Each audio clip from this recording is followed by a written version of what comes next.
Hello, my name is Jamel, and I actually got this from a different program, because look, this thing has 3 dinos that I can make in one. Right now, I made the first one that I love was the T-Rex. Then I'm gonna make the pterodactyl, and then the triceratops.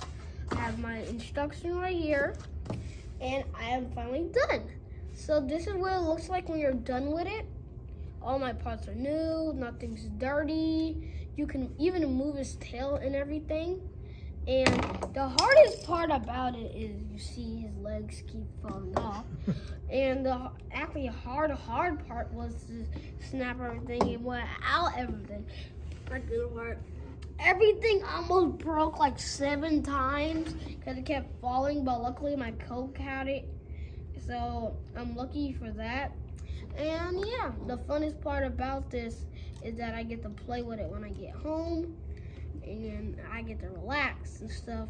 And yeah, so bye.